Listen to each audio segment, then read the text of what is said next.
Recording मैंने start कर दी है।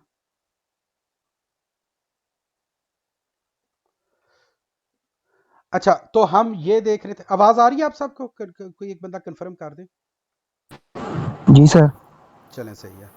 अच्छा, तो हमने अभी ये देखा कुछ कॉन्सेप्ट जो है तकरीबन मोस्टली वही हैं जो हमने पहले देखे हुए हैं लास्ट सेशंस के अंदर। उन्हीं को हमने जो है वो बेसिकली रिपीट किया है।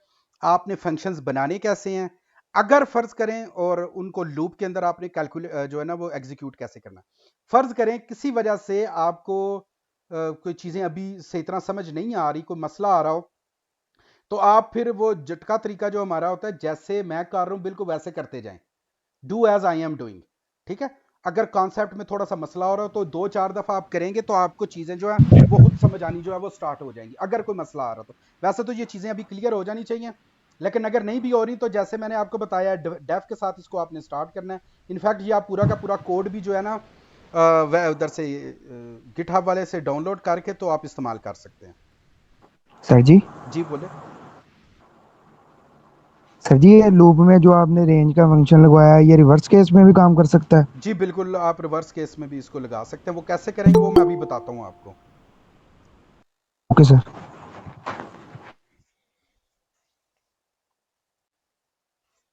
अच्छा जी, मेरे ख्याल में सारे स्टूडेंट्स जो हैं वो आ गए हैं।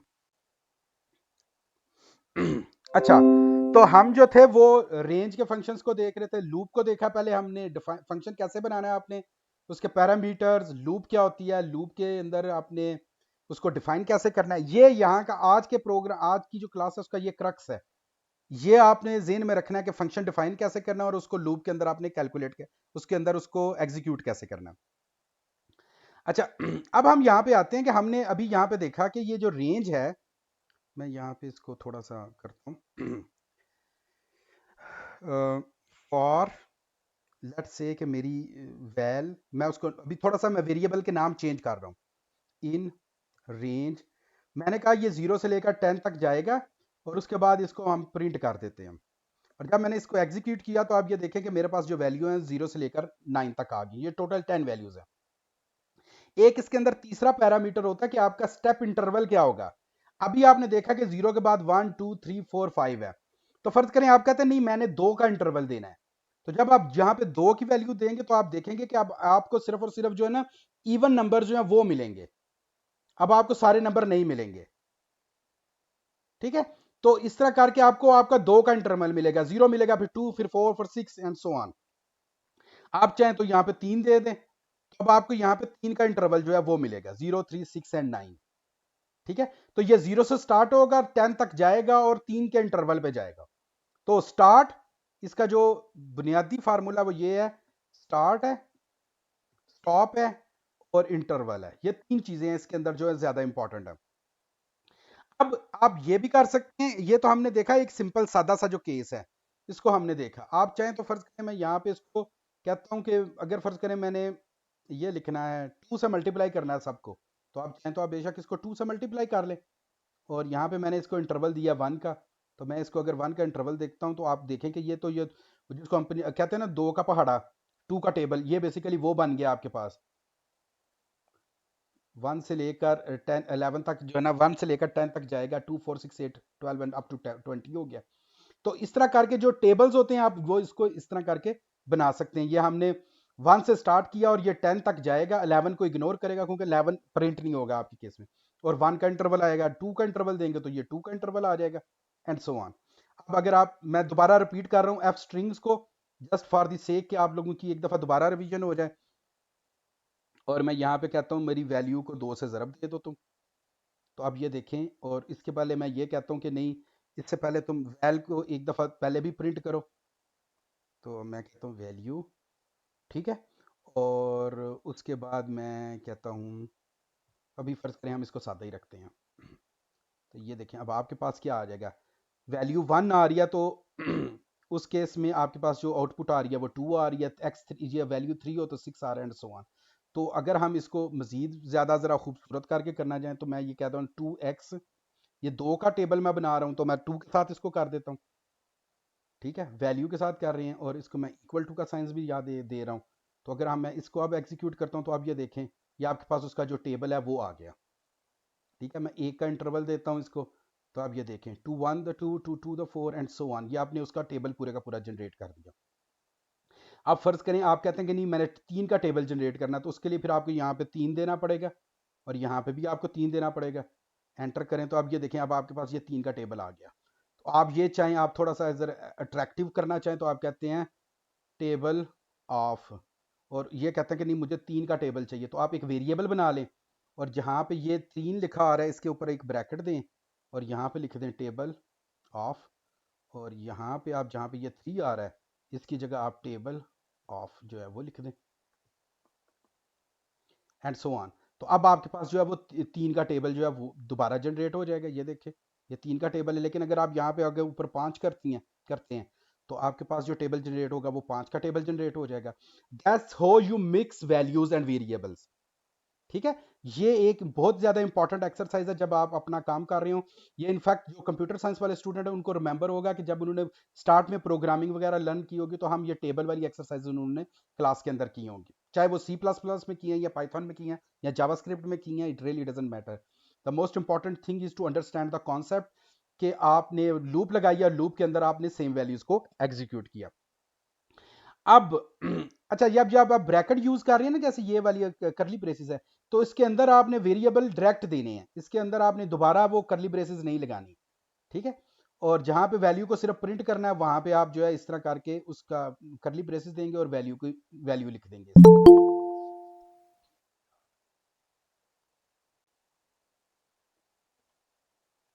And that's how you do this loop stuff, variables देंगे और उसको लूप कर लेंगे। अच्छा, बाज दफा ऐसे होता है कि हम कोई कैलकुलेशंस कर रहे होते हैं तो हमें इसमें रिवर्स लूप करनी पड़ती है। अभी आपने ये देखा कि आपकी लूप फॉरवर्ड जा रही है 1 to 10 तक जा रही है, तो what if you want to do it 10, तो इसका मतलब ये हुआ मैं इसको जो है यहाँ से इतने हिस्से को कॉपी कर लेता हूँ पहले वाले को आपको समझाने के लिए, बल्कि इसकी भी हमें अभी ज़रूरत नहीं है। तो हमने कहा कि ये स्टार्ट हो रहा है, ये स्टॉप हो रहा है और इंटरवल है। तो फर्ज करें अब हम कहते हैं कि नहीं मैंने वैल्यूज जो है वो 10 से स्टार्ट करनी है और उनको रिवर्स ऑर्डर में 1 तक लेके जाना है। ठीक है, तो इसका मतलब ये हुआ कि अब अगर मैं फर्ज करें यहाँ पे प्रिंट वैल्यू करता हूँ, एंटर करता हूँ, तो मेरे पास कोई इनपुट आउटपुट आएगी नहीं।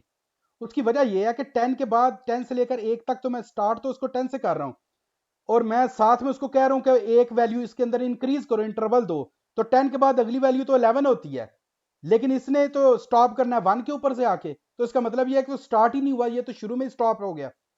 तो अगर आपने रिवर्स जाना है तो यहाँ पे फिर आपको नेगेटिव में इसका इंडेक्स देना पड़ेगा कि भाई तुमने पहले इंटरवल जो दिया था वो प्लस का दिया था, माइनस का दो, तो पहली वैल्यू 10 हो जाएगी, फिर दूसरी वैल्यू हो जाएगी 10 माइनस 1, जो वैल्यू यहाँ पे आपने इंटरवल में दी होगी तो ये 9 हो जाएगा, फिर तीसरी वैल्यू देंगे 9 माइनस 1 तो वो 8 हो जाएगा, and so on and so on. अब जब आप इसको एग्जीक्यूट करेंगे तो आप देखेंगे कि आपकी 10 से लेकर 2 तक वैल्यूज जो है वो सारी की सारी आ गई। 2 तक क्यों आई हैं, वही पुरानी बात, आपकी लास्ट वैल्यू इंक्लूड नहीं होगी, आपको इसको 0 के ऊपर रखना पड़ेगा, तो then you will see that your values goes from 10 to 1। That's how you do this reverse loop. हमने यहाँ पे ऊपर देखी फॉरवर्ड लूप देखी और यहाँ पे अब हम देख रहे हैं रिवर्स लूप। तो जस्ट टू समराइज इट, आपके पास स्टार्ट होगा, स्टॉप होगा और इंटरवल होगा।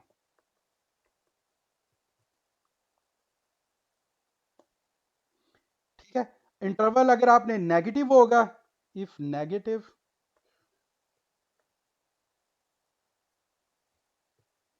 देन रिवर्स, अदरवाइज फॉरवर्ड, और जो स्टॉप वैल्यू और स्टार्ट स्टार्ट वैल्यू है ये आपने देनी है।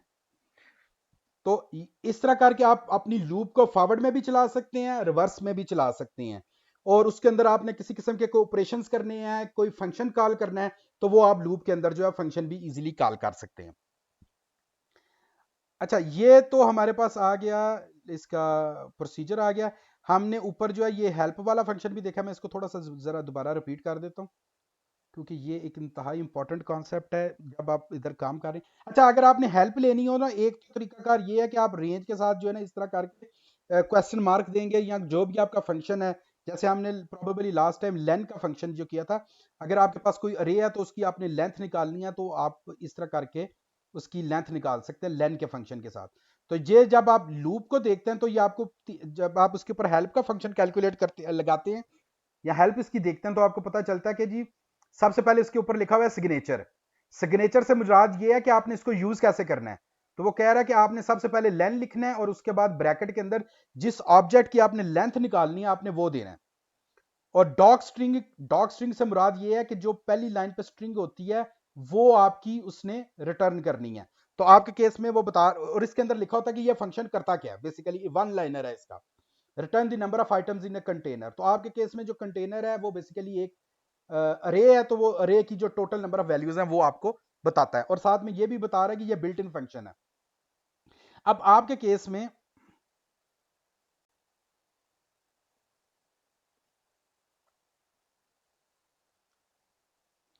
आप अगर यहां पे आए तो आप ये देखें कि आपकी जो रेंज वाला फंक्शन है उसकी निट सिग्नेचर क्या लिखा हुआ है कि आपने रेंज देनी है, और रेंज में आपने, अच्छा ये जो है थोड़ा सा इसको जो है उसने कॉम्प्लिकेट कर दिया कि रेंज के अंदर जो वैल्यूज है वो सेल्फ है, आर्ग है, क्वार्ग है, ये क्या है।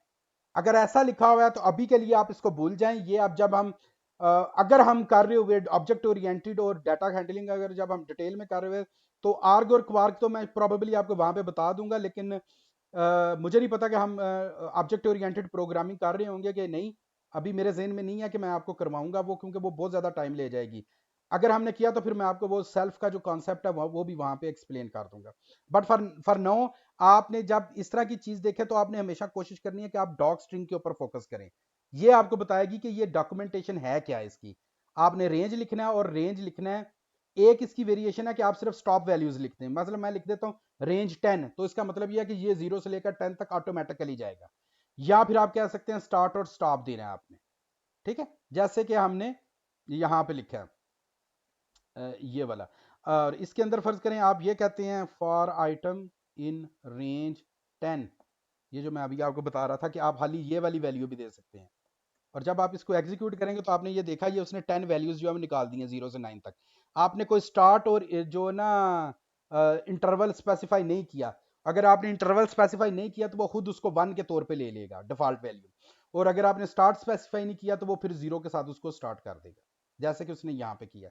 ये जो रेंज और लेंथ, ये दो फंक्शन ऐसे हैं पाइथन के अंदर जो आप सर्च करें रोज ही यूज कर रहे होंगे, ठीक है। ऑलमोस्ट एवरी डे जो है वो आप उनको यूज कर रहे होंगे।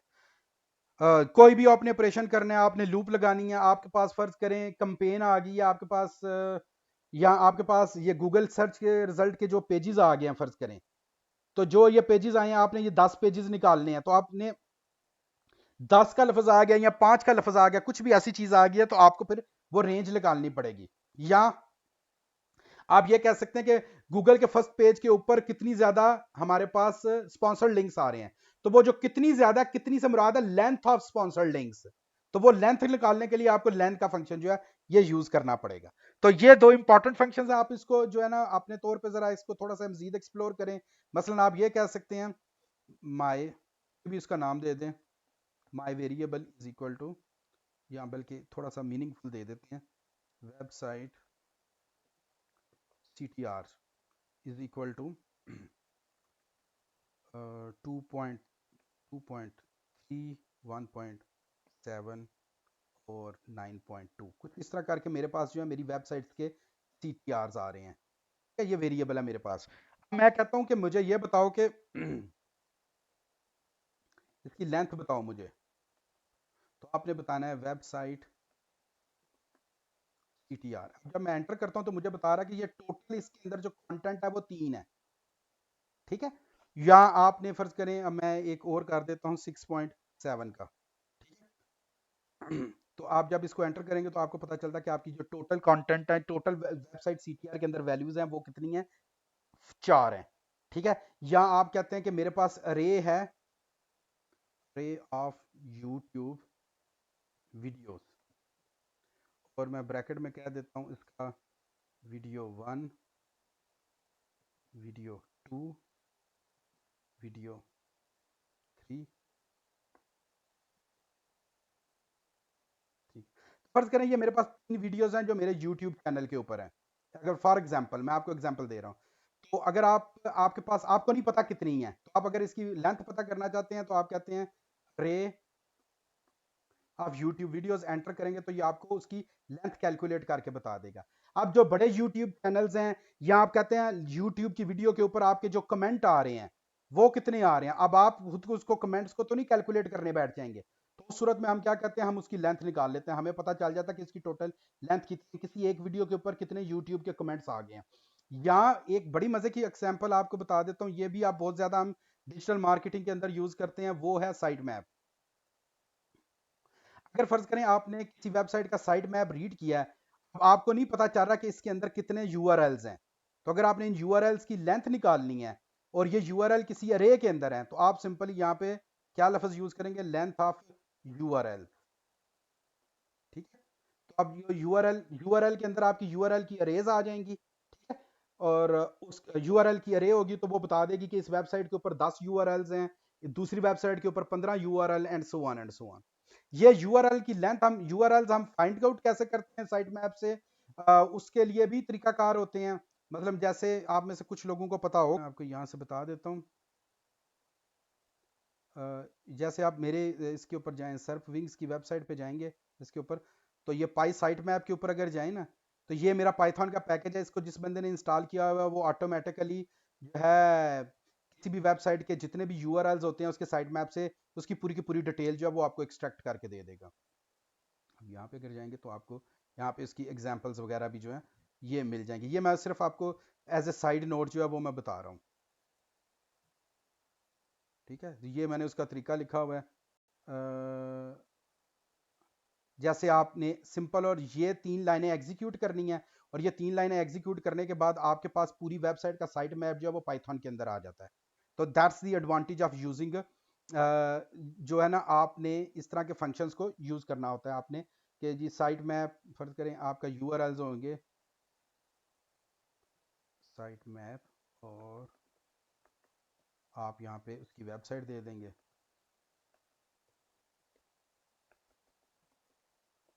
तो ये आपको उसके पूरी की पूरी वेबसाइट के जितने यूआरएल्स हैं वो निकाल के दे देगा। और उसके बाद आप उसको कहते हैं कि जो है मुझे जो है आप वो तुम दे दो लेंथ ऑफ यूआरएल्स की, इस वेबसाइट पे टोटल यूआरएल्स कितने हैं। ये हम प्रोबेबली नेक्स्ट किसी सेशन के अंदर एक्सरसाइज भी करेंगे, क्योंकि ये एक इंपॉर्टेंट कॉन्सेप्ट है जो हमें हर रोज यूज करना पड़ता है। तो वो मैं आपको यहाँ पे इसके बारे में भी बता दूंगा। तो आप इससे अपने कंपटीटर जो है ना उसकी, जब आप कंपटीटर एनालिसिस कर रहे होते हैं तो आपको वहां पे ये चीजें बहुत ज्यादा यूजफुल होती हैं। मसलन आपकी कंपटीशन है, फर्ज करें लैपटॉप की आपकी वेबसाइट है, तो आप कहते हैं बेस्ट लैपटॉप डॉट कॉम का जरा मुझे पता करके बताओ उसकी साइट मैप पे कितने यूआरएल्स पड़े हुए हैं, तो वो फौरन आपको उसके यूआरएल्स की पूरी डिटेल जो है वो निकाल के दे देगा। आप उसके कीवर्ड्स निकाल सकते हैं इस तरह करके। तो that's how we call the libraries, और फंक्शंस करते हैं, उनकी लेंथ वगैरह जो है वो आपने निकालनी होती है। आप इवन ये भी कर सकते हैं, आपने, ये मैं थोड़ा सा यहाँ पे एक्स्ट्रा बता देता हूँ, ये प्रोबेबली आज का हमारा जो है वो लास्ट कॉन्सेप्ट होगा, क्योंकि अदरवाइज चीज़ें बहुत ज़्यादा हो जाती हैं। फर्ज करें आपने लिस्ट ऑफ कंपिटेटर्स बनाई हुई है, आप कंपिटेटर एनालिसिस कर रहे हैं, कोई भी आपकी एक लिस्ट है पाइथन के अंदर, आपने अच्छा लिस्ट को आप मल्टीपल लाइंस के ऊपर इस तरह भी लेके जा सकते हैं, परेशान नहीं होना अगर किसी जगह पे आपको लिस्ट के अंदर यहाँ पे ये इस तरह करके लिखा हो वेबसाइट 1.com। ठीक है, वेबसाइट 2 1.com, सर ऐसे कर लेते हैं। तो अगर ये ऐसा लिखा हो तो this is also valid Python code, इसमें कोई मसला नहीं है। वो डिपेंड करता है कि आप फॉर्मेटिंग स्टाइल कौन सा यूज कर रहे हैं। जब आप काम कर रहे हो तो कोशिश करें आप शुरू में सादा रखें अपना कोडिंग स्टाइल, और फिर जैसे जैसे आप प्रोग्रेस करते जाएं, मजीद कोड लिखता जाएं, तो आप ये देखेंगे कि दूसरे लोग कैसे कोड लिख रहे हैं, तो अपना स्टाइल उसके मुताबिक अडॉप्ट करते जाएं। मसलन आप ये कर सकते हैं कि आप फर्ज करें मेरी वेबसाइट पे आए हैं यहाँ पे, और यहाँ पे आने के बाद आप ये देखें कि मैंने मेरे कोड के देखें कि मैंने कोड को कैसे लिखा हुआ है। फर्ज करें मैं आपको यहाँ पे छोटा सा कोड अपना बता रहा हूँ, तो ये देखें ये कोड को मैंने कैसे लिखा हुआ है, मैंने उसकी कमेंटेशन कैसे की हुई है, आर्गुमेंट क्या होंगे, रिटर्न वैल्यूज क्या होगी, कैसे करके मैं कोड अपने को लिखता हूँ। तो जब आप थोड़े से ये देखें, ये मैंने एक अरे लिखी हुई है। ये शुरू में जब आप नए नए आते हैं काम करना स्टार्ट करते हैं तो ये शायद आपको शुरू में थोड़ा सा मुश्किल लगे, लेकिन जैसे स्टेप बाय स्टेप आप आगे मूव करते जाएंगे, आप दूसरे लोगों का कोड पढ़ना शुरू करें, और उस कोड की बेस पे आप अपने कोड को इंप्रूव करते जाएंगे। ये बिल्कुल ऐसे ही है, मैं हमेशा मिसाल देता हूं, if you want to be a good author और novelist, you have to read more novels. जब तक आप इकबाल को नहीं पढ़ेंगे आपको सूफी शायरी पढ़नी नहीं आएगी, लिखनी नहीं आएगी।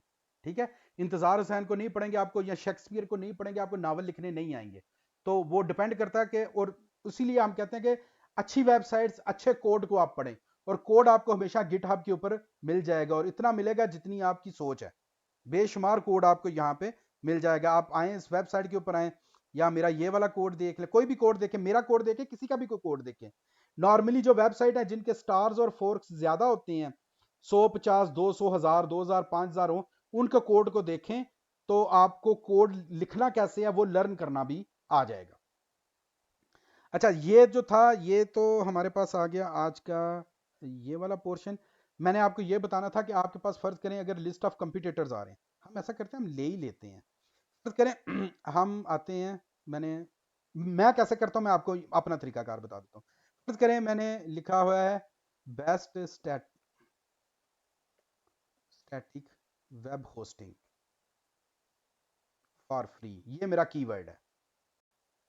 ठीक है, अब जब आप इसके ऊपर आते हैं तो आपको ये पता चलता है कि ये हमारे पास जो है वो लिंक आ रहे हैं।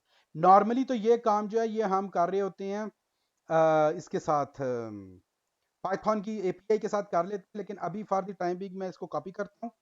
मैं जाता हूँ नोटपैड पे, नोटपैड प्लस प्लस पे जाता हूँ।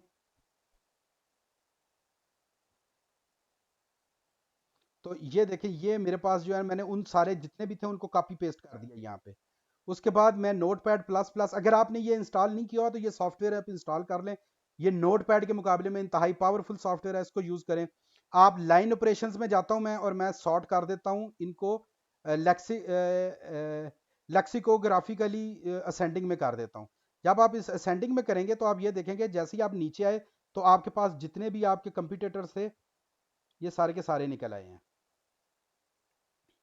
इनको कॉपी कर लें, बाकी साहब को डिलीट करें, और आपके पास ये कंपिटिटर निकल आए हैं, उनकी लिस्ट निकल आई है। ठीक है, और उसके बाद आप ये देखेंगे जी अच्छा यार ये मुझे इसकी ज़रूरत नहीं है। ये जो पीछे वाला, ये जो डाटा क्लीनिंग होती है ये हम स्क्रिप्ट के ज़रिए, पाइथन के ज़रिए आराम से कर रहे हैं, लेकिन मैं आपको मैनुअली बता रहा हूँ कि मैं अमूमन अपने कंपिटिटर ऐसे निकालता हूँ। कोई भी कीवर्ड है, फर्ज करें मैंने कंप्यूटर उसके ऊपर देखने हैं, तो मुझे ये मेरे कंप्यूटर मिल गए। मैं सिर्फ वेबसाइट निकाल रहा हूँ, डोमेन्स निकाल रहा हूँ। आप चाहें तो आप इंडिविजुअल पेजेस के ऊपर भी इस तरह करके काम कर सकते हैं। तो ये देखें, अब मैंने इस तरह करके, चले मैं बाकियों को अभी छोड़ देता हूँ, आपको सिर्फ यहाँ तक बता देता हूँ। फर्ज करें आपके ये 5 कंप्यूटर जो हैं ये आपने निकाल लिए हैं ठीक है, तो इसके अंदर हम ये करते हैं कि हम कहते हैं कि इन 5 को जो है ना मैं यहाँ से कॉपी करता हूँ और मैं अब ले जाता हूँ पाइथन के अंदर। ठीक है, यानी कि यहाँ पे, ठीक है, और मैं यहाँ पे इनको इधर पेस्ट कर देता हूँ। ये मेरे पास आ गए, मैंने इनको पेस्ट कर दिया। इनको मैंने एक वेरिएबल बना दिया, और वेरिएबल से पहले, वेरिएबल के लिए आपको पता कि आपको ये पोस्ट ऑफिस जो है ये यूज़ करनी है। और उसके बाद आपने हमेशा जो आपके वेरिएबल्स होते हैं, लिस्ट का कंटेंट होता है, उसके बाद आपने हमेशा जो है वो देना होता है, जो है कॉमा देना होता है। कॉमा सेपरेटेड होती हैं ये। और ये देखें जी, ये मेरे पास, अब आपके पास देखें कि मेरे पास एक लिस्ट आ गई है जिसके अंदर मेरे सारे के सारे कंपिटिटर्स। अब मैं इसको एंटर करता हूँ, और मैं यहाँ पे आके कहता हूँ print length of list, list of competitor. चलो मैं भी ऐसे रखता हूँ इसको, कंपिटिटर्स करता हूँ, एंटर करता हूँ। तो ये देखें मुझे बता रहा है कि भाई मैंने 6 कंपिटिटर्स जो हैं ये यहाँ पे दिए हैं। ठीक है अब मैंने अगर आले सारे के सारे कंपिटिटर्स को स्टेप बाय स्टेप चेक करना है, तो मैं कहता हूँ for competitor in list of competitors, और यहाँ पे जाके मैं इसका नाम जो है वो प्रिंट कर देता हूँ, एंटर करता हूँ। तो ये देखिए अब मेरे पास ये मेरे कंपिटिटर आ गए। इसका मतलब ये है कि अब मेरे पास ये एक लिस्ट आ गई है। इस लिस्ट के ऊपर मैं कोई भी ऑपरेशन करना चाहूँ, अब मैं जाके यहाँ पे फर्ज करें, मैं रिपीट कर देता हूँ आपको, मैं यहाँ पे आके कहता हूँ जो काम आपने यहाँ पे ये ऊपर किया साइट मैप वाला, यही कोड ले लें आप। और यहाँ पे आपके कहता हूँ कि नहीं यार मेरे पास ना ज़रा इसके, इन सब के जितने भी मेरे पास हैं ये कंप्यूटेटर, इन सब के यूआरएल्स तो ज़रा मुझे निकाल के दो। समझ रहे हैं आप? अब ये क्या करेगा, और यहाँ पे मैं इधर एक कंप्यूटेटर की वेबसाइट की जगह जो है ना, ये देखें अब मेरे पास जो है ना, जब आइट्रेट होती है लूप, हर कंप्यूटेटर के यूआरएल आ रहा है। तो ये यूआरएल अगर मैं साइट मैप के फंक्शन को दे देता हूँ, ये हम नेक्स्ट नेक्स्ट सेशंस के अंदर इसको बड़ी डिटेल में करेंगे। आपने अभी अगर ओवरवेलमिंग हो रहा है तो जस्ट सिंपली सी के मैं इसको कैसे कर रहा हूँ। ये कोड आपका भी एग्जीक्यूट नहीं होगा, उसकी वजह यह है कि आपने इसके लिए जो है आपको वो मेरा पाइथन का जो पैकेज है ना, पाई साइट मैप्स, वो इंस्टॉल करना पड़ेगा। ये अभी आपने उस तरह डिटेल में सीखा नहीं है कि आपने इंस्टॉल कैसे करना है। तो नेक्स्ट सेशन में हम इसको देखेंगे। तो अब आपके पास हो क्या रहा है कि आप ऑटोमेटिकली अपने सारे कंप्यूटर्स के जितने भी आर्टिकल्स हैं वो सारे के सारे आप डाउनलोड कर रहे हैं। आपके पास आपके उनके उनके जो यूआरएल्स हैं वो सारे के सारे यहाँ पे आपको, जब आप इसको एग्जीक्यूट करेंगे तो आपके पास ये शो हो जाएंगे। अभी आपको ये एरर दे रहे हैं, एरर इसलिए दे रहे हैं क्योंकि हमने अभी साइट मैप का पैकेज इंस्टॉल नहीं किया। तो this is how you do it. आप manually list of computer create कर सकते हैं, उनके कंप्यूटर्स के साइट मैप निकालें और उनको प्रिंट करें, तो आपके पास ये अब सारे के सारे कंप्यूटर्स निकल आए हैं। आप इवन देखें, मतलब आप मेरी वेबसाइट को चलें देख लें। फर्ज करें मैं आपको यहाँ पे एक बताता हूँ ये मेरा एक आर्टिकल है, इसका नाम है SEOwings.org और स्लैश के बाद मैंने लिखा हुआ है सिंपली स्टैटिक ट्यूटोरियल। ठीक है, इसको मैं कॉपी कर लेता हूँ, ये मेरा यूआरएल है। मैं चलें इसको कॉपी करके आपको दिखा देता हूँ। ये मेरा एक यूआरएल है, इस यूआरएल के ऊपर एक मेरा आर्टिकल पड़ा हुआ है। तो फर्ज करें अब मैं ये कहता हूँ कि भाई ये यूआरएल मेरा है क्या, ये जो है मेरी इंटरेस्ट सिर्फ और सिर्फ इसके अंदर है, इसका जो स्लग है इसके अंदर है, ये शुरू वाली चीज के अंदर मेरी इंटरेस्ट नहीं है। ठीक है, तो उसके लिए फिर हम क्या करते हैं, इसको डाटा को हम थोड़ा सा क्लीन भी कर सकते हैं अगर करना चाहें तो। ठीक है, तो मैं जो है चले हम इसको आज कर ही लेते हैं इस वाले को, ये ज़्यादा ना हो जाए, मुझे सिर्फ इस चीज़ का डर होता है कि आप स्टूडेंट्स के लिए चीज़ें ज़रा ज़्यादा ना हो जाए। लेकिन आज बैठे हैं तो अब इसको करके हम छोड़ते हैं। अब हम कहते हैं कि जो मेरा मेन जो कंप्यूटर है उसका यूआरएल मेरा ये है। ठीक है, और उसका जो लिंक है वो मेरे पास है, लिंक्स में इसको कह देता हूँ, या इसको मैं यूआरएल कह देता हूँ। ये वही यूआरएल हैं जो आपने यहाँ से इसके एक्सट्रैक्ट किए हैं। तो फर्ज करें आपके जो यूआरएल्स हैं वो ये हैं, ये भी एक रे के फॉर्म में आएंगे आपके पास। ठीक है, अभी हमने सिर्फ एक लिया कंप्यूटर, आपका कंप्यूटर है ये वाला कंप्यूटर, उसने जो यूआरएल्स दिए हैं आपके पास वो ये वाले यूआरएल्स हैं। आप चाहें तो यहाँ पे चले हम एक और भी ले लेते हैं just to make it a bit more interesting. ये भी हमारे पास यहाँ पे आ जाएगा। मैं इसको नई लाइन पे ले जाता हूँ। तो अब हमारे पास बेसिकली दो यूआरएल्स हैं और हमारा कंप्यूटर है, और ये इंफॉर्मेशन मैनुअली एंटर किया लेकिन आपके पास हमेशा ऑटोमेटिकली आएगी because of this Python package, जो कि आप मेरी वेबसाइट से बाद में हम डाउनलोड भी करेंगे। अच्छा, अब हम कहते हैं कि नहीं मुझे जो है ना सिर्फ इस वाले पार्ट के अंदर इंटरेस्ट है। तो मैं सिंपली कहता हूँ कि नहीं भाई, मैं ऐसा करता हूँ कि फॉर यूआरएल इन यूआरएल, जितने भी ये मेरे पास ऊपर यूआरएल आ रहे हैं, हर यूआरएल को मैं ज़रा इंडिविजुअली जो है वो ज़रा चेक करना चाह रहा हूँ।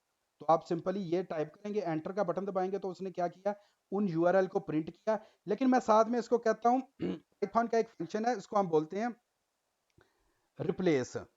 हम कहते हैं कि जहां जहां पे ये जो मेरा लिखा नजर आ रहा है ना कंप्यूटेटर, इसको इसको डिलीट कर दो। तो डिलीट करने का एक तरीका तो ये होता है कि जहां पे वो लिखा हुआ है उसको खाली चीज से लेयर्स खाली जो एम्प्टी स्ट्रिंग है उसके साथ रिप्लेस कर दो। तो हम इसको कहते हैं कि भाई जहां पे ये लिखा हुआ है वहां पे जो ये मेरा कंप्यूटेटर है, इसको मैं कॉपी कर लेता हूँ, जहां जहां तुम्हें ये नजर आए उसकी जगह एम्प्टी स्पेस जो है वो दे दो। तो अब आप जब इसको एंटर करेंगे तो आप देखिए कि आपका जो यूआरएल का साथ वो पहले लिखा नजर आ रहा था ना SEOwings.org, ये अब आपका जो है वो खत्म हो गया है। अब आपको सिर्फ और सिर्फ जो स्लग मेन है वो नजर आ रहा है। ठीक है, इसके अलावा आप चाहें तो आप इसको मजीद थोड़ा सा फैंसी कर सकते हैं। आप ये कहते हैं कि ये जो बाकी स्ट्रिंग बची है, वो कहीं कॉम्प्लिकेटेड ना हो जाए मजीद आपके लिए। नहीं, अभी इसको ऐसे ही रहने दें। तो अभी आपके पास क्या हो गया कि आपकी वो जो स्ट्रिंग है वो उसने एम्प्टी कर दी। आप चाहें तो इस रिजल्ट्स को आप आउटपुट कर सकते हैं स्लग के नाम से। फर्ज करें हम इसका नाम रख देते हैं। जब आप इसका नाम स्लग रखेंगे, एंटर करेंगे, अभी आपको कोई आउटपुट नहीं आ रही, लेकिन मैं जैसे ही इसको कहता हूँ प्रिंट स्लग, अब ये देखें उसने उस वेरिएबल की जो वैल्यूज हैं उसको प्रिंट कर दिया। अब आपके पास ये वैल्यू आ गई, लेकिन मुझे ये एट दी एंड जो ये स्लैश आ रहा है मुझे ये भी नहीं चाहिए। मैं उसको कहता हूँ कि स्लग के अंदर जो मेरे पास आ रहा है ना, रिप्लेस कर दो, जो ये स्लैश आ रही है इसको भी ख़त्म कर दो। तो उसका तरीकाकार जैसे हमने पहले किया उसी तरह हम यहाँ पे इसको भी कर देते हैं। अब मैं जब इसको प्रिंट करता हूँ, आप ये एक चीज़ नोट करेंगे कि आपको अभी भी यहाँ पे ये स्लैश लिखा नज़र आ रहा है। उसकी वजह ये है कि ये जो फंक्शन है ये एग्जीक्यूट हुआ, तो उसकी वैल्यूज़ को आपने अपडेट भी करना है। खाली रिप्लेस करने को, जो इस तरह की रिप्लेसमेंट होती है इसको हम बोलते हैं इन प्लेस रिप्लेसमेंट, और ये इस स्ट्रिंग के केस में नहीं होती। आपको जो रिप्लेस करना होता है उसके बाद जो वैल्यूज होती हैं उसको किसी वेरिएबल में सेव करवाना होता है। तो हम कहते हैं नहीं, स्लग को तुम इसी के साथ रिप्लेस कर दो, I don't care about this. तो अब आपके पास जो रिजल्ट आएंगे उसके अंदर आपने नोट करना है कि आपका जो स्लैश है वो अब खत्म हो गया है, और आपके पास ये क्लीन जो है, ये इस तरह करके स्ट्रिंग जो है ये नजर आ गई है। अब हम इसको कहते हैं कि नहीं यार, मैंने इससे अपना कीवर्ड भी एक्सट्रैक्ट करना है। तो हम मजीद इसको कहते हैं कि भाई जो स्लग है इसको रिप्लेस करो, जहां पे ये डैश लिखा नजर आ रहा है इसको रिप्लेस कर दो एम्प्टी स्प्रिंग से।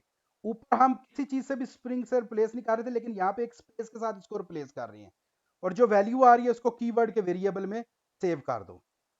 अब मैं जब इसको करता हूँ तो मेरे पास स्लग तो आ रहा है, साथ में मैं स्लग की बजाय फर्ज किया मैं कहता हूँ मुझे कीवर्ड प्रिंट करके दो। एंटर का बटन, सॉरी कहाँ पे क्या चीज़ गलती है, ये वाला, इसको एंटर भी करना है। और इसको अब जब मैं एंटर करता हूँ तो अब आप देखें उसने आपके यूआरएल में से क्या किया, उसने पूरी की पूरी वेबसाइट के जितने यूआरएल्स थे, अभी हमने सिर्फ 2 लिए हैं, मैनुअली कर रहे हैं ना इसको, तो उसने उनके कीवर्ड्स, जो मेन कीवर्ड्स हैं वो निकाल के आपको दे दिए हैं। यानी आप अपने कंपटीटर के जो मेन कीवर्ड्स हैं उस पेज के अगेंस्ट, वो आपने ऑटोमेटिकली एक्सट्रैक्ट कर ली हैं, कीपिंग इन व्यू दैट कि वो मेन कीवर्ड्स को अपनी स्लग के अंदर टारगेट कर रहा था। जैसे कि मेरे केस में मैं टारगेट कर रहा हूं, तो आपने मेरी वेबसाइट के जितने भी मेन कीवर्ड्स थे वो ऑटोमेटिकली निकाल लिए हैं। ठीक है। अब ये देखें कि यहां पे मैंने फर्ज करें ये जो वर्ड है SEOwings.org का, यहाँ पे मैंने उसका पूरे का पूरा यूआरएल दिया है, लेकिन ये यूआरएल मेरे पास यहाँ पे कंप्यूटर के कीवर्ड के अंदर भी पड़ा हुआ है। तो मैं चाहूँ तो मैं इसको कंप्यूटर के कीवर्ड के साथ रिप्लेस भी कर सकता हूँ। मैं यहाँ पे आके कहता हूँ मुझे इसको कंप्यूटर के साथ रिप्लेस करना है।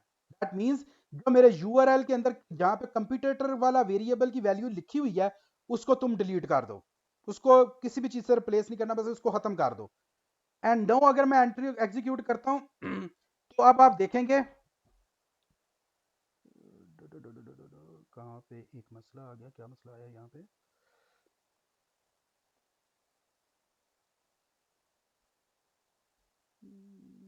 एक मिनट की, जब आप इसको कंपटीटर के साथ रिप्लेस करेंगे तो चलिए हम इसको डीबग कर लेते हैं।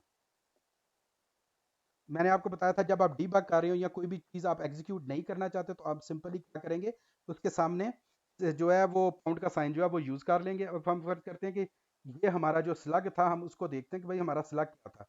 तो ये जो है ये हमारे पास हमारा स्लग आ गया।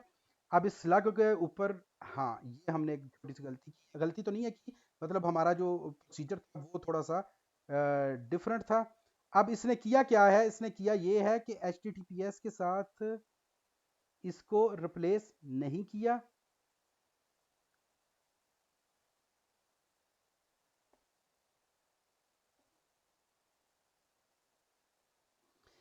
मसला ये है कि जो ये वाला तरीका आपको मैं बता रहा था वो मैनुअल के ऊपर तो ठीक काम करता है, जो आपका डायनेमिक है उसके अंदर आपको ये जो HTTPS के बाद डबल स्लैश आ रही है ना, इसको रिप्लेस करने में आपको थोड़ी सी एफर्ट जो है वो ज़रा ज़्यादा करनी पड़ती है। अगर आप मेरा पैकेज यूज़ कर रहे हैं तो उसमें ये ऑटोमेटिकली होगा बैक एंड पे, लेकिन यहाँ पे ये ऐसी चीज़ नहीं है। उसकी वजह ये है कि हमें यहाँ पे ये डबल स्लैश यूज़ करनी पड़ेगी। तो this will make the things a bit more complicated. मेरे ख्याल में अभी आप इसको जो है ना बिल्कुल इसी तरह रहने दें जैसे मैंने आपको लास्ट बताया ना, बिल्कुल जो लास्ट सीन था इसका यहाँ तक का, सिर्फ समझाने की हद तक आपने वो उसको एक्सट्रैक्ट कैसे करना है, ये आप इसको यहाँ पे ऐसे एक्सट्रैक्ट करेंगे। वैसे मजे की बात बताऊं, एज ए साइड नोट, आप मेरी जो वेबसाइट है ना ये वाली सर्फ विंग्स वाली, surfwings.com, इसके ऊपर जाए ना फ्री ऑनलाइन टूल्स में, ये टॉप राइट साइड पे, तो यहाँ पे आपको साइट मैप की डिटेल्स में अगर आप जाएं तो यहाँ पे मैं अपना ये पूरा का पूरा जो साइट मैप है इसका यूआरएल पेस्ट करूं अगर, और एनालाइज करूं, तो ये देखें आपको ये सारे के सारे उसके जो यूआरएल्स हैं वो निकाल देगा। मेरे हाल में यहाँ पे भी मैंने अभी वो फंक्शन नहीं लगाया हुआ, लेकिन यहाँ पे आपको वो सारे के सारे उसके यूआरएल्स जो हैं वो निकाल के दे देगा। आप चाहें तो आप उसको सर्च भी कर सकते हैं। सर्वर के ऊपर मैंने बेसिकली ये दो एक एक आर्टिकल सर्वर के ऊपर लिखा हुआ है। आप अपने किसी भी कंपटीटर को यहाँ पे आके उसका जो है ना साइट मैप, उसको थोड़ा सा एक्सप्लोर कर सकते हैं। मेरे ख्याल में यहाँ पे भी अभी मैंने वो कीवर्ड वाला जो मेथड है वो अपडेट नहीं किया हुआ।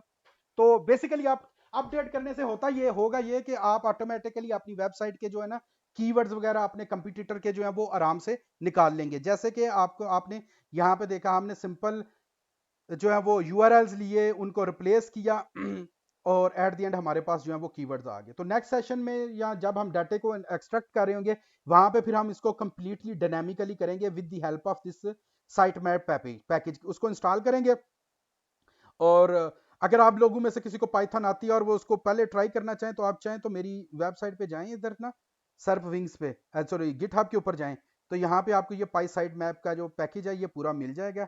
उसका यूआरएल यहाँ पे आपको मिल जाएगा, यहाँ पे। तो आप ये उसका पूरा ट्यूटोरियल भी मिल जाएगा कि आपने इसको इस्तेमाल कैसे करना है। ठीक है, तो आप में से अगर कोई बंदा पहले ट्राई करना चाहे, जिसको आता है, वो इधर से लेके इसको ट्राई भी कर सकता है। तो ये था हमारा आज का थोड़ा सा जो सेशन है, जिसके अंदर मैंने आज मेरा दिल नहीं था इतना ज़्यादा करने का, लेकिन तबीयत आज ठीक नहीं थी, लेकिन फिर भी कुछ चीज़ें आपको नई आज सीखने को मिली होंगी। एक तो ये है कि फंक्शंस को हमने दोबारा रिवाइज किया, वो क्या होते हैं, लूप्स आपने कैसे लगानी है, रेंज का फंक्शन कैसे होता है, और आपके पास अगर फर्ज करें किसी जगह पे कोई बहुत ज़्यादा यूआरएल्स आ गए हैं, तो उन यूआरएल में से आपने लूप लगा के कैसे अपने कीवर्ड्स जो हैं उनको एक्सट्रैक्ट करना है। तो ये हमारा जो है वो आज का था प्रोग्राम। अच्छा, ये जैसे लास्ट चीज मैं आपको बता देता हूँ, ये वाला जो प्रोसीजर है जिसके जरिए हमने ये कीवर्ड्स निकाले हैं, ये आपको हर वेबसाइट के लिए इसको क्रॉस चेक करना पड़ेगा। कुछ वेबसाइट्स में ये चलेगा, कुछ वेबसाइट में आपको मैं यहाँ पे एक एग्जांपल दे देता हूँ।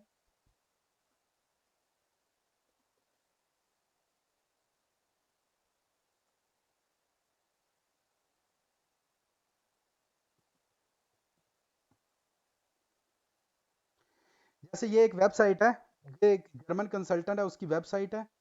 लेट मी सी, अगर मैं इसको किसी जगह इंग्लिश में ले आऊँ, तो अगर आप ब्लॉग में जाएं और हम यहाँ पे ये वाला ब्लॉग जो है ये ले लेते हैं, आप नोट करेंगे इस वेबसाइट के ऊपर ये जो इसका यूआरएल लिखा हुआ है, ये यूआरएल जो है इसके अंदर उसने अंडरस्कोर भी यूज किया हुआ है, यानी which is not good for SCO.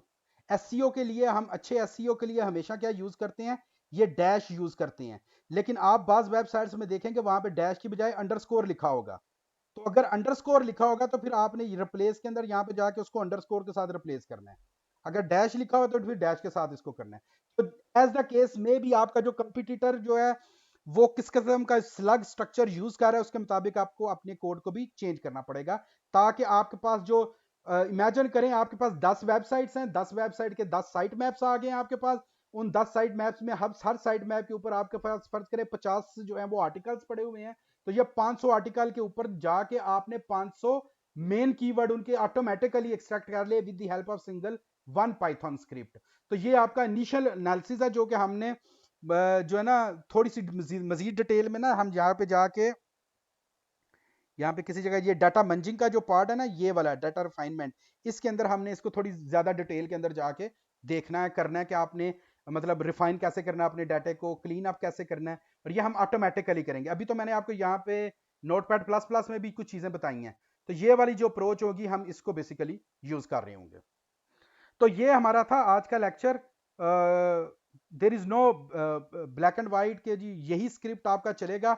आपको अपने क्लाइंट के मुताबिक, आपको अपने कस्टमर के मुताबिक, जो क्लाइंट की असाइनमेंट या प्रोजेक्ट है उसके मुताबिक, या ऑफिस में आपको कोई प्रोजेक्ट मिला है उसके मुताबिक आपने अपने आप के अपने कंटेंट को मॉडिफाई करना है, और फिर उसको जो है आपने मतलब अगर स्क्रिप्ट है, अगर अंडरस्कोर आ रहा है तो अंडरस्कोर यूज करें, डैश आ रहा है तो डैश को यूज करें, फॉरवर्ड स्लैश आ रहा है, डबल फॉरवर्ड स्लैश आ रहा है, कुछ भी आ रहा है। अच्छा, कुछ वेबसाइट्स होते हैं जिनमें बैक फॉरवर्ड स्लैश नहीं होता, कुछ में फैंसी कीवर्ड्स यूज हो रहे होते हैं, कुछ में फैंसी यूआरएल्स यूज हो रहे होते हैं, कुछ में जो है वो स्टैंडर्ड जो है ना आपके डॉट एच या डॉट एच एक्सटेंशन यूज हो रही होती है यूआरएल्स के अंदर।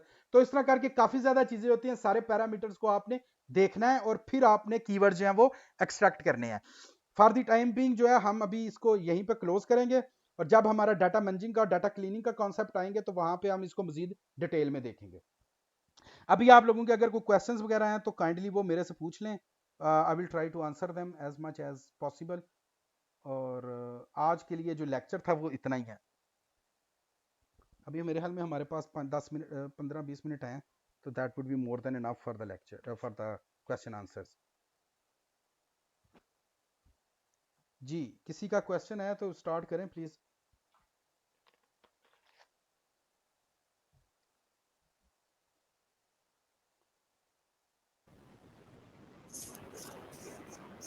सर पीपीसी एड्स में भी सेम ही होगा इसी तरह मतलब। जी जी बिल्कुल इसी तरह करेंगे, आप लूप वगैरह लगा के इसी तरह आप कर सकते हैं। और सर पीपीसी सर एड्स का कोई एक्सपीरियंस नहीं है सर, उसको उसको सर आएगा इसमें, या कि सर वो कोई मतलब सोर्स वगैरह बता दे ताकि हम तब तक थोड़ा बहुत रेडी रहें या कुछ पता हो। बेसिक पीपीसी का उसके जो बाद तो पता है। बेसिक पीपीसी मैं आपको बता दूंगा, उसके एनालिसिस करना मैं आपको बता दूंगा, उसका आप टेंशन ना लें। उसके बाद जी फिर सर। वहां से आप देख लीजिएगा, अगर आप पीपीसी वाली साइड पे जरा ज्यादा डिटेल में जाना चाहें तो फिर आप पीपीसी को वहां से एक्सप्लोर कर दिया, कुछ सोर्सेज भी मैं आपके साथ शेयर कर दूंगा। पीपीसी का सर मैंने देखा है सर, बहुत अच्छा काम है, मतलब सैलरियाँ काफ़ी आई हैं और उसका काम बहुत अच्छा है, एसयू से तो मतलब ज़्यादा है इसका काम। जी जी, आपको पीपीसी में सैलरी भी ज्यादा मिलती है, और अगर वो ये जो टेक्निक्स आपको जो जो काम अभी आप इधर से मेरे से सीख रहे हैं ना, डाटा साइंस के साथ, पाइथन के हाँ साथ, जी। ऑटोमेशन के साथ, इसके साथ हाँ जी। आपकी मार्केट वर्थ ज्यादा बढ़ेगी, कम नहीं होगी, बहुत ज्यादा बढ़ेगी। एक जी बंदा सर। जो सादा एक्सेल की शीट पे बैठ के काम कर रहा है या गूगल शीट्स पे काम कर रहा है पीपीसी का, हाँ जी। और उसके मुकाबले में आप हमें मतलब पाइथन के साथ ऑटोमेटेड कर रहे हैं, तो आपकी वर्थ ज्यादा है, क्योंकि आप फिर जो है ना जी उसको सर। यूज कर सकते हैं, जो आपकी एपीआईज हैं डिफरेंट सर्विस प्रोवाइडर्स की, आप उनके साथ डायरेक्ट एपीआई के लेवल पे काम कर सकते हैं। हाँ जी। जब आप मैं फर्ज करें अमेजोन के साथ काम कर रहे हैं, तो अब आप अमेजोन के ऊपर आपका कंपटीटर अमेजोन एड्स के ऊपर जाके उसको चेक कर रहा होगा, आप क्या कर हाँ जी। सकते हैं, आप एपीआई के जरिए पूरा का पूरा डाटा डाउनलोड कर लें अपने कंप्यूटर पे और उसके एनालिसिस कर लें आप। हाँ जी तो सर। आपके पास और आपका टाइम जो है वो कम लगेगा, इस पूरे प्रोसेस में आपकी स्पीड ज्यादा होगी काम करने की। जी सर, मतलब सर फिर मतलब थोड़ा सा करके तो मतलब तो साथ में ऐड चला दी तो मतलब रिजल्ट ज़्यादा आएंगे उससे बहुत अच्छे। जी जी बिल्कुल, आप उसको जो है ना वो कर सकते हैं, मतलब जो तरीका आपको बताएंगे, मैं डाटा आपको, अपनी प्राइवेट लेबल है मेरी, यूके की मेरी प्राइवेट लेबल है, उसका डाटा भी आपके साथ शेयर करेंगे हम। जी सर। मतलब उसके अंदर हमारे पास जो मेरी केस स्टडी है उसमें ये था कि हम 2000 पाउंड की पीपीसी चलाते थे, और हाँ बाद जी। में हमारे पास एक माह बाद एनालिसिस किया, तो बहुत ज़्यादा डिटेल में एनालिसिस किया, तो पता चला कि इसमें से तकरीबन 1000 के करीब की पीपीसी हमारी जो ना ब्लैक जा रही थी, मतलब क्लिक हाँ होते थे जी। वो कुछ होता ही नहीं था उसके ऊपर, वो ज़ाया जाती थी हमारी। हाँ जी। तो वो छोटा सा एनालिसिस किया, उसका डाटा लिया, सारा एनालिसिस किया, तो बाद में पता चला कि हम तो ये 1000 पाउंड बचा सकते हैं, तो हम 1000 पाउंड के आप तो 1200 पाउंड बचाते हैं। हम अब अभी मैं 800 की 700 800 पाउंड की पीपीसी चलाता हूँ सिर्फ। जी सर। पहले मैं 2000 पाउंड की महीने में चलाता था, क्योंकि मेरी एक ही पीएल है, छोटा काम है मेरा, लेकिन मैंने वो मतलब शौकिया रखी हुई है सिर्फ। तो हाँ उसका जी। डाटा कुछ जो है वो आप लोगों के साथ फिर हम शेयर करेंगे। जी सर। जी और सर फिर सर इसकी फिर हम मतलब ओवर कर सकें फ्रीलांस मार्केट पे हाँ जी, आप फ्रीलांस पीपीसी के। मार्केटिंग में शेयर करें, या आप मेरा अपना जो ज़ाती एक्सपीरियंस है, जो मुझे जिस चीज़ की ज़्यादा समझ है वो ये है कि आप शुरू में देखें कि आपको कहीं पे पीपीसी की कोई वो मिल जाए, इंटर्नशिप वगैरह छोटी सी मिल जाए, महीने 2 महीने की ना, और वहां जी पे जो सर। डाटा आपके पास आ रहा है आपको डाटा के साथ प्ले करने, एक देखें, एक डाटा तो मैं आपको दे सकता हूँ जो हाँ मेरा जी। अपना है, वो भी लाइव डाटा, वो ये नहीं है कि वो फेक डाटा है, वो भी लाइव डाटा ही होगा, हाँ लेकिन जी वो सर। मतलब आप सिंगल वेरिएशन, सिंगल चीज के ऊपर बैठ के काम कर रहे होंगे, वो डाटा थोड़ा होगा।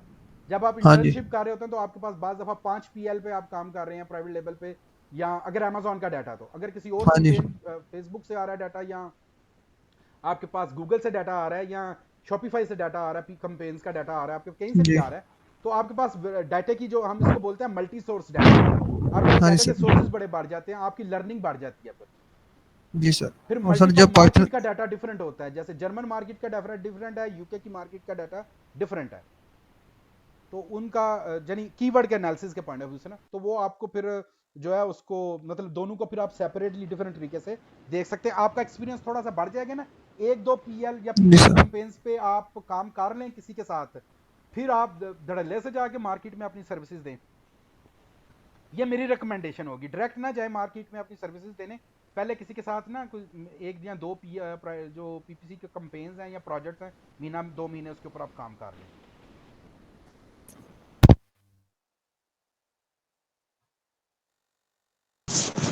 जी सर। जी।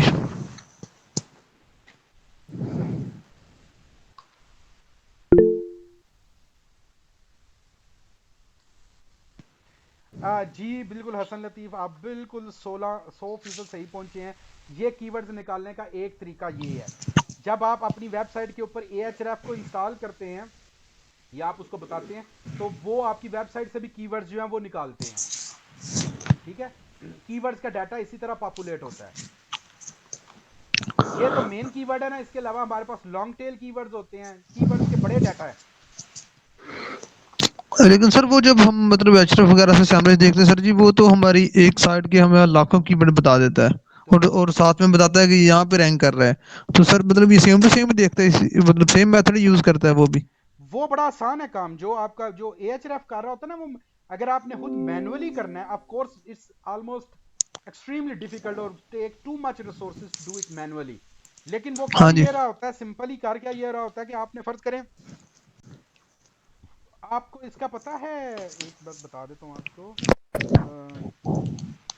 मेरे ख्याल में मैंने यहाँ पे शायद इंस्टॉल किया हुआ है, मुझे अभी कंफर्म नहीं है, लेट मी चेक इट। वो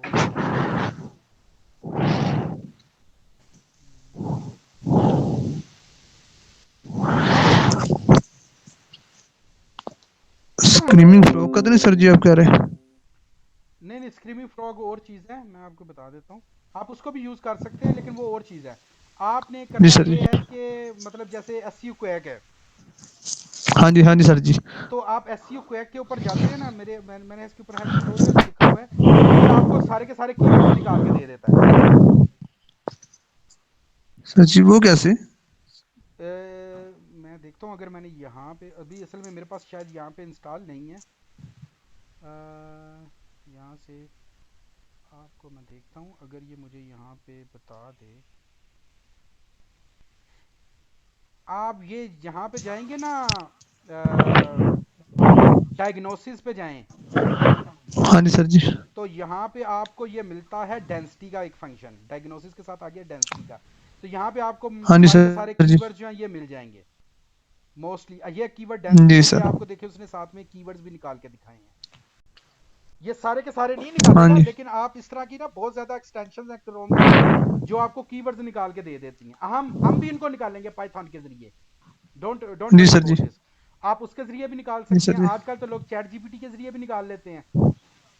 हाँ जी। ठीक है, तो इस तरह करके आप अपने कीवर्ड्स निकाल लें, और उन कीवर्ड्स को फिर हम जो क्या करते हैं, हम गूगल पे जाते हैं। मतलब मैं यहाँ पे आपको बता देता हूँ, एक का मैं बता देता हूँ आपको। जैसे मैं गूगल पे गया और मैंने यहाँ पे लिखा नेटलीफाई का कीवर्ड है, ये मेरा मतलब फेवरेट कीवर्ड है, इसके ऊपर मैं रैंक भी कर रहा हूँ, नेटलीफाई वर्डप्रेस। तो जब आपने हाँ ये जी। देखा, ये देखो ऊपर ये 3 या 4 जो आपके पास एडवर्टीजमेंट आएंगी, और उसके बाद ये नीचे जो है वो मेरी वेबसाइट आएगी। मैं काफ़ी अरसे से पेज 2 सेकंड पोजीशन पे ही हूँ, क्योंकि इस पर मैं इतना ज़्यादा काम नहीं करता। लेकिन यह है कि मैं अभी भी इसके ऊपर रैंक कर रहा हूँ। अब ये है कि इस कीवर्ड के अगेंस्ट मैं सेकंड पोजीशन पे आ गया, हाँ जी। और इसी तरह फर्स्ट पोजीशन पे भी कोई ना कोई बंदा बैठा हुआ है, और third and fourth and five. तो ये वाला डाटा जो है ये आपको Ahref और SEMrush भी निकाल के दे, सॉरी SEMrush भी निकाल के दे देते हैं। ठीक है, हाँ जी। ये वाला जो डाटा आपके पास SEMrush पे आता है, वो डाटा को फिर अकोमुलेट करते हैं। हाँ जी। अकोमुलेट करने के बाद हम उसकी सिमुलेशंस करते हैं, हमने मैथमेटिकल मॉडल्स बनाए होते हैं। उस मैथमेटिकल मॉडल में हम ये करते हैं कि फलां कीवर्ड के अगेंस्ट अगर कोई बंदा मैथमेटिकल मॉडल में इतनी वैल्यू पे होगा तो उसका मतलब है वो फर्स्ट पोजीशन पे है, इतनी वैल्यू पे होगा हाँ तो जी। सेकंड पोजीशन पे है, and so on and so on. हाँ जी। अगर आपने आपके पास अपनी वो होगी उस चीज़ की एक्सेस, सर्च कंसोल की एक्सेस होगी आपके पास। हाँ जी। तो अगर आप सर्च कंसोल को जा चलाएंगे तो इसका मतलब है कि आपके पास वहां पे कीवर्ड्स भी आ रहे होंगे। ठीक है, जी।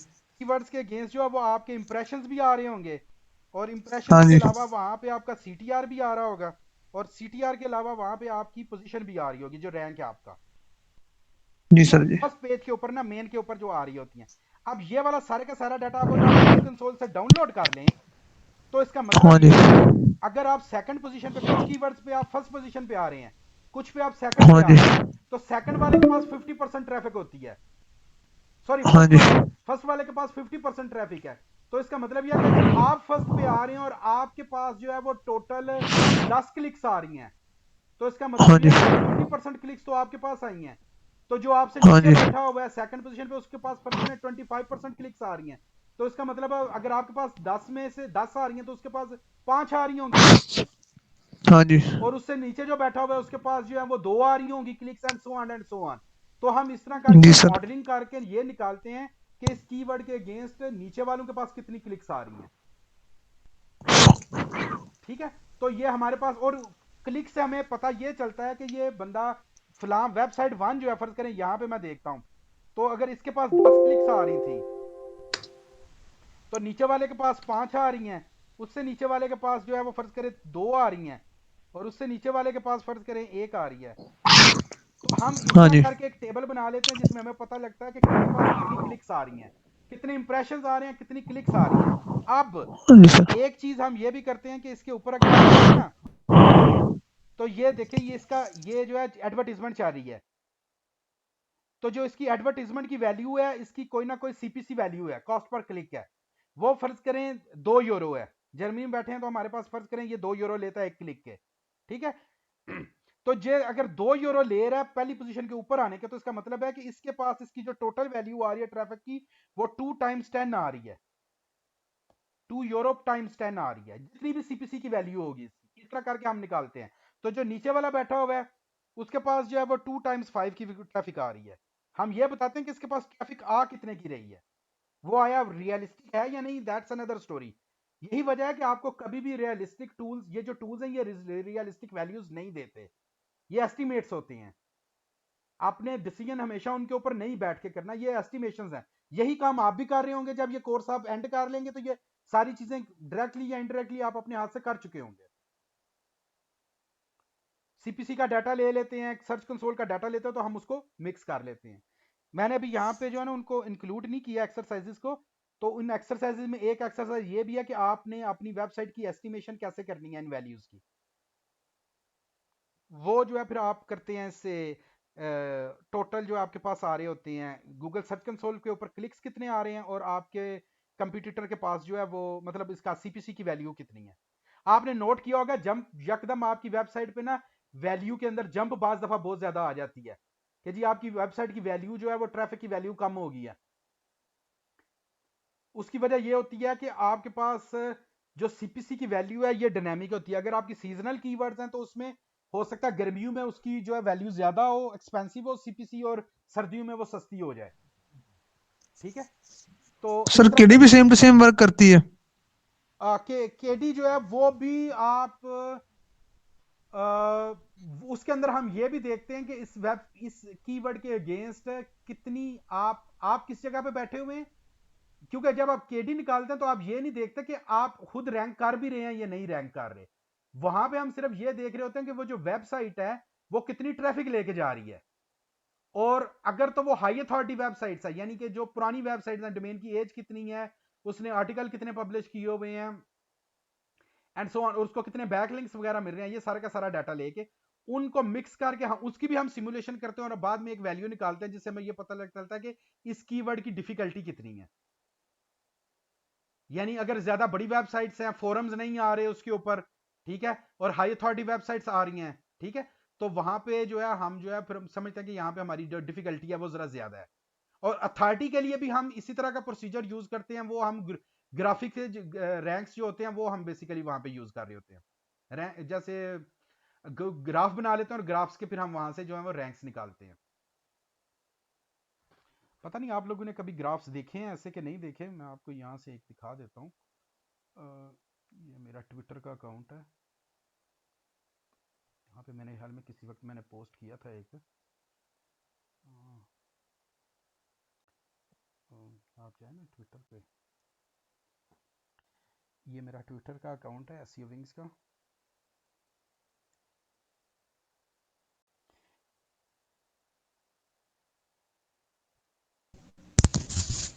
सर कॉल 6 मिनट्स में एंड हो रही है। मैं इसको क्लोज करता हूँ, एक मिनट वेट कीजिएगा ज़रा प्लीज़। आ भी जाओ भाई।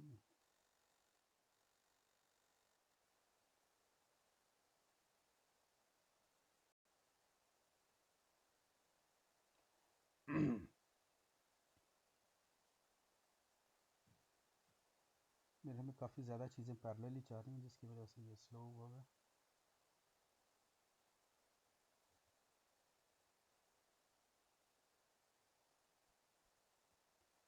अच्छा,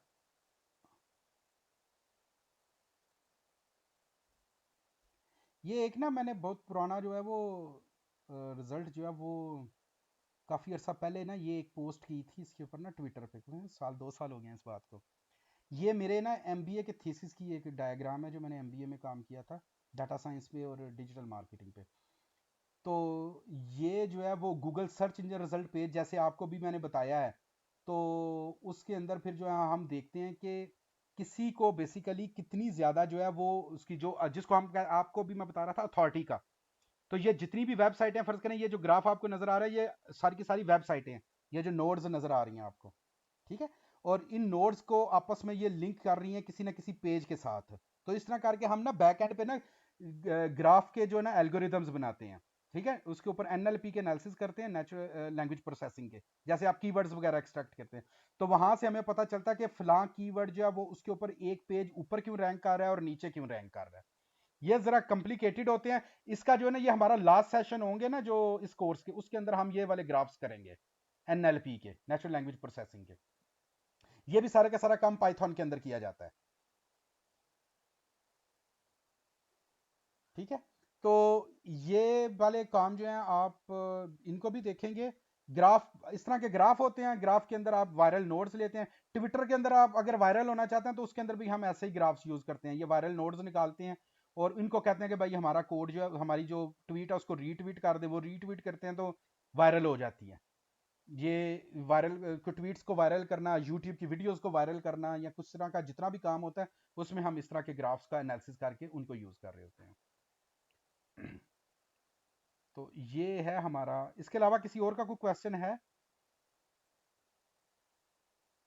वही हमारे पास 3 मिनट हैं इसके अंदर, तो किसी का कोई क्वेश्चन है तो वो पूछ ले, अदरवाइज फिर हम इसको जो है ना आज के सेशन को यहीं पे क्लोज करेंगे। और बाकी जो चीज़ें हैं वो फिर मैं फेसबुक के अंदर पेस्ट कर दूंगा, पोस्ट कर दूंगा। तो वहाँ पे फिर हम जो है वो फ्यूचर की कम्युनिकेशन सारी उधर करेंगे। सर जी मैंने चैट में एक क्वेश्चन किया है, उसका जवाब दीजिएगा काइंडली।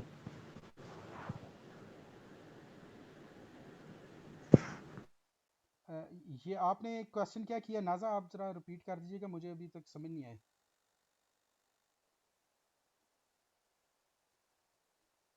सर जी लिस्ट में जो वैल्यू हम देते हैं जैसे एस सी,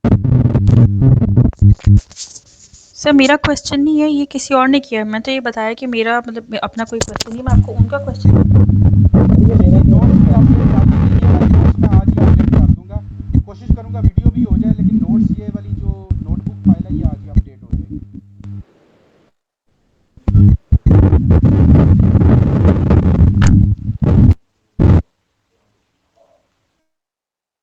अच्छा, ये जो है ना आपको सेपरेट वेरिएबल्स भी अंदर करेंगे हमने।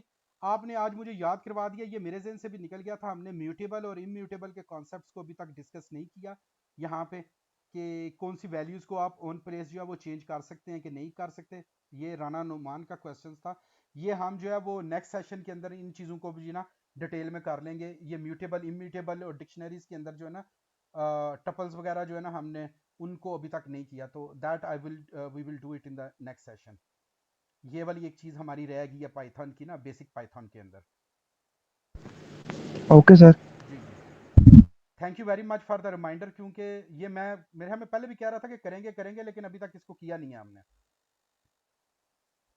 और किसी का कोई क्वेश्चन है?